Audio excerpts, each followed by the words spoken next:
am fearless, I am sexy, I am divine, I'm unbeatable, I'm crazy. J'ai vécu 22 ans avec mon époux.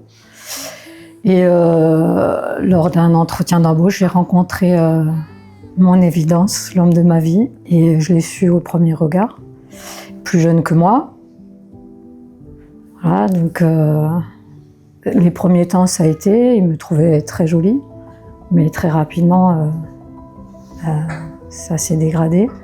Et du coup, j'en ai perdu toute ma confiance en moi, quoi. Après, je pense que la violence verbale, c'est aussi une violence.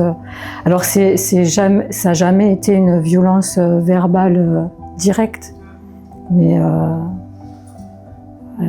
t'es poilu, t'as des rides, t'es trop grosse, t'es trop maigre, mais t'entends ce que tu dis, elle est plus âgée, tu t'habilles d'une certaine façon, ça va pas. Le maillot de bain 2 pièces, ça faisait vulgaire sur une femme d'un certain âge, donc c'était bien de ne pas avoir un maillot de bain de 2 pièces, de se mettre en 1 pièce. Enfin, voilà, ça a été.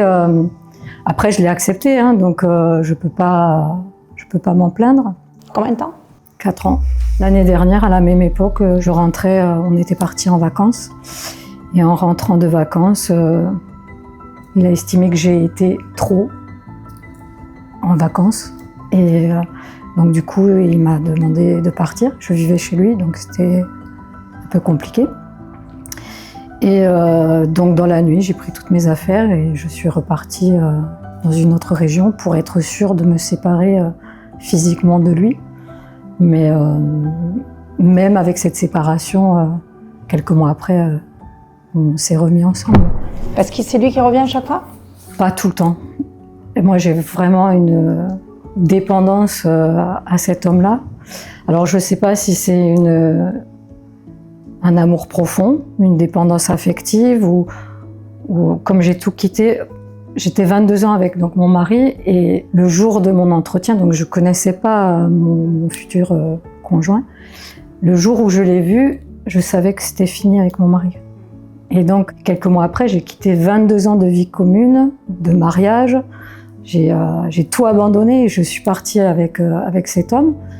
Et je me suis dit, tu peux pas avoir tout quitté comme ça, 22 ans pour rien, quoi. Donc, essaye de faire le nécessaire pour que ça marche.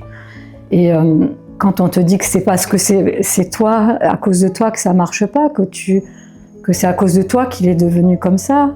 Il me disait qu'il était jamais jaloux, mais que c'est moi qui le rendais jaloux, qu'il n'avait jamais fait certaines choses, mais que comme là c'était moi, c'est moi qui l'incitais à faire ces choses-là.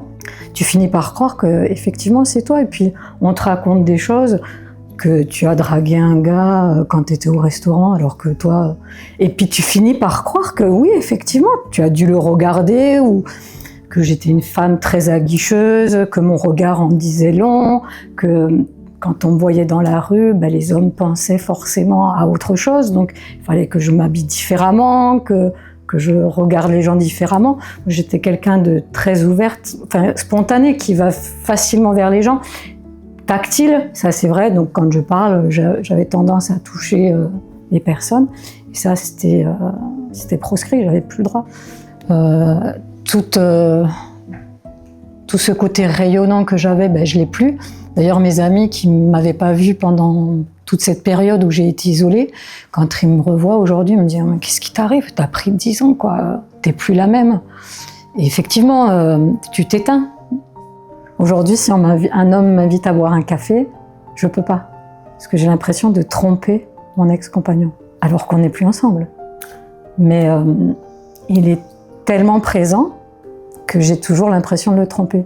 Donc, il y a sûrement de très belles personnes qui passent à côté de moi, mais je les vois pas. Ou en tout cas, je m'interdis d'aller plus loin, quoi. Et donc aujourd'hui, je sais que j'aurais du mal à vivre sans lui, mais je pense que je suis sûre que je n'y retournerai plus. Voilà. J'ai un garçon qui a 19 ans avec qui je vis aujourd'hui. Et qui d'ailleurs, ça lui a fait autant de bien que moi de savoir que je venais aujourd'hui, parce que hier, il s'est complètement libéré et il m'a dit ce qu'il pensait de mon ex-conjoint. Et aujourd'hui, je sais que rien que pour mon fils, machine arrière, c'est pas possible, quoi. Et peut-être que tu t'es trompée avec cet homme-là, et c'est pas grave. Et c'est pas avoir foutu en l'air 22 ans de ta vie, c'est peut-être que tu étais arrivée à terme de ces 22 ans. Quand tu as des principes, tu sais, c'est... moi, je suis de l'ancienne génération, quoi. Donc, quand tu es marié, c'est pour la vie. Parce qu'on t'a inculqué ça, Claudia. Ouais. Et donc, c'est douloureux de rompre avec quelqu'un avec qui tu t'es engagé en disant, ben voilà, je ferai ma vie avec toi pour le meilleur et pour le pire. Et puis finalement, au pire, t'es parti, quoi. On n'est plus comme ça aujourd'hui. Et quelque part, tu as écouté une petite voix en toi. Bon, elle t'a pas mené sur le bon chemin, mais en tout cas, elle t'a fait prendre une bonne décision. Tu aurais été plus heureuse à rester avec ton mari? Je sais pas, j'aurais peut-être pu lui donner la chance de faire quelque chose. Peut-être que tu lui as déjà donné et que sans t'en rendre compte, Claudia. Parce que tu n'avais pas conscientisé ce qui se passait entre lui et toi.